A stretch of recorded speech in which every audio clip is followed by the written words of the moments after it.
Big weekend coming up at Oswego Speedway, second race weekend of the season and first race of the year for the ISMA MSS Wing Super Modifieds. Hearing good things about what happened last week at Oswego. Sure, they got a little bit late with the rain and everything, but I heard the track was nice, the racing was good, and one guy who was hoping to do well joins us on the phone right now. He finished fifth in the point standings last year, almost picked up 2 wins. He was leading on the Friday night at Lorraine, broke, then came back the next night and won. Trent Stephens is down in Salisbury, North Carolina. He's a 35-year-old family man. He joins us here on the channel. Hey, I haven't talked to you in a long time. How have you been? Good. Yeah, it has been a little bit. I guess I need to start winning a little bit more. That's true. So been doing good. Nice. How's the car? Good. I think we found some stuff in the off season, made some improvements, and hopefully those play out well for the rest of the season. Were these things that you missed, or just changes we made? What exactly did we do? Well, within reason. You don't tell me everything. Yeah, I mean, I guess I can't really share too much. Right. But yeah, right. We did change. We changed two things. One in the rear end, and then we also found some things in the front suspension after. We believe it was after the accident 2 years ago. Oh. We had some handling issues all year last year that we were dealing with, and we think we found them in the off season. So was it something consistent, like a push or loose or something like that? Yeah, it was consistent across the season. We just had a lot of issues getting into the corner. We had good drive off. Yeah, we had good drive off, but we just were struggling getting in and through the corner. So, and if you can't get in, that does kind of screw up your whole corner, doesn't it? Yes, for sure. Okay. Now, what was the reaction? Were you like, I can't believe we missed this? Or what were you thinking as you found this? Yeah, it was a little bit of shock, but then also a little bit of relief, right? Because 2022 we ran really, really well, and last year we had flashes of really good pace, but we also had some really bad weekends too. So, just kind of excited to understand and hopefully make the car better as the season goes on now, since we don't believe we'll be chasing anything now. Yeah. So we went and tested last week, and the car handled well. So where'd you go to test? Sandusky. So that's the closest track to the shop. So. Mm-hmm. Yeah, not to where you are, but where the shop is, basically. Right, not for me. But so how was it different? I mean, did you notice right away as you went into the corners that there was a difference? Oh yeah. We actually had to start adjusting the car to get it to not turn so good into the corner. So we're happy with that. So you're a little loose going in. It was turning a little too well, huh? Yes. Good problem to have. And that's easier to fix than other things, let's say? It depends. I think in this situation, yes. We had the tires from Evans Mills on, so they had 150 laps on them. So oh, wow. We were just, partially was tires, but also it was good to know what the balance of the car was with really, really old tires. Mm-hmm. So you were smiling at the end of the day then? Oh, yeah.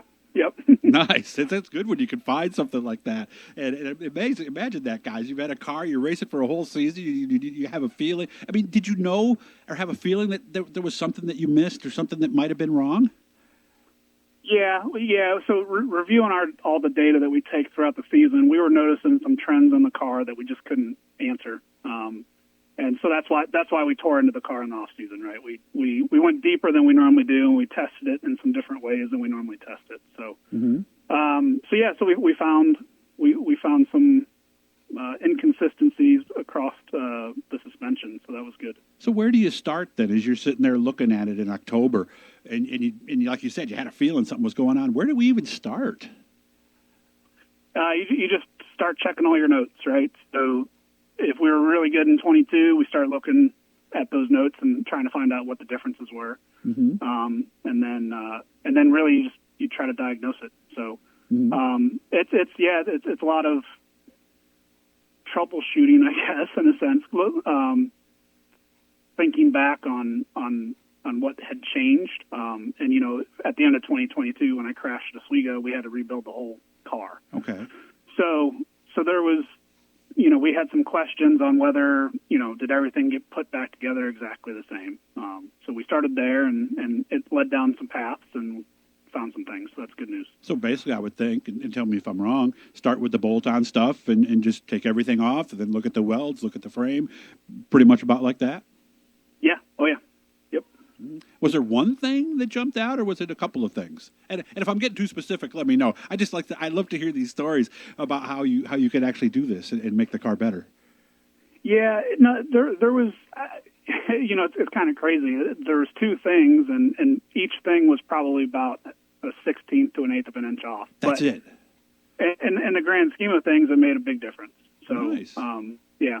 And then, like I said, we found two things, but then we also made some improvements elsewhere. So, so we, last year we kind of had a sour taste in our mouth, right? We had some speed, but we didn't have a good season, or we didn't have good enough performances, in our opinion, to show for it. So we hit the drawing board, try to make it better. And still only ended up 57 points behind the leader. So with all of that, I would imagine we're probably feeling pretty good coming into the season. Yeah, we definitely ended the test on a high note. I think everyone was happy with how the car responded and the data we were able to take, and the adjustments we made a difference. So that's good.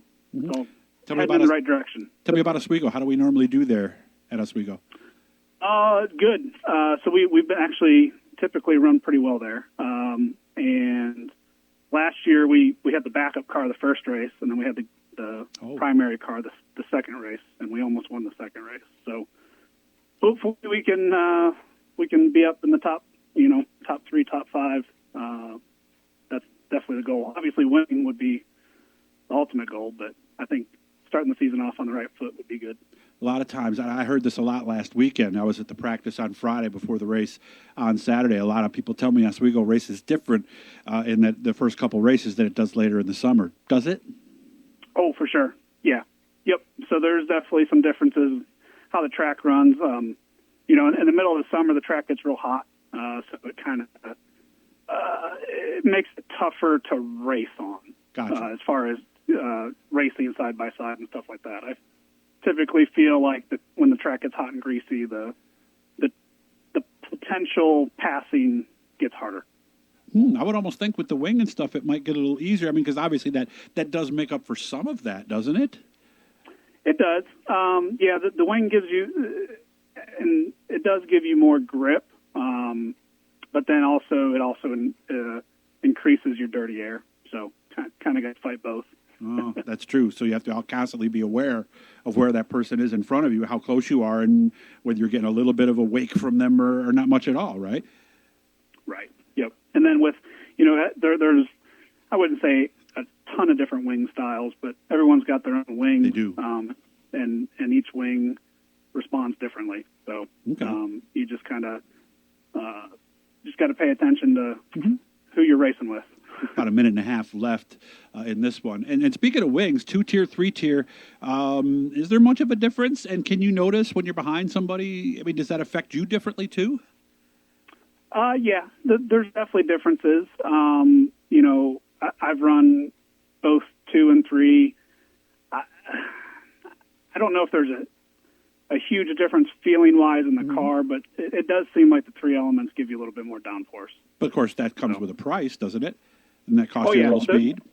Yeah, they're definitely more draggy. So it's a balancing act, especially at Oswego. Oswego's big enough where that balancing act is important. Our small tracks, it's get as much as you can get. The drag doesn't hurt us too much, but the bigger tracks, like Oswego. Yeah. Yep. The bigger tracks like Oswego, you got to pay attention to what you're doing with the wing. Okay. So we got to do the whole tour this year? That is the plan as of right now. So as long as we start off on the right foot, have a good first half, I don't see why we wouldn't. Very good. Well, hey, I hope you have a great weekend. Again, I'll be at the Fast Friday practice on Friday. We're talking to some of the guys then. We'll try to put up a lot of stuff Friday night, and then, of course, we'll be rehashing this event over the course of next week. Well, our plan is to get the top 3 and the Fast Timer on so you guys can check it out here on the website and, of course, also right here on the YouTube channel. Trent, I appreciate your time, man, and I'll see you this weekend possibly.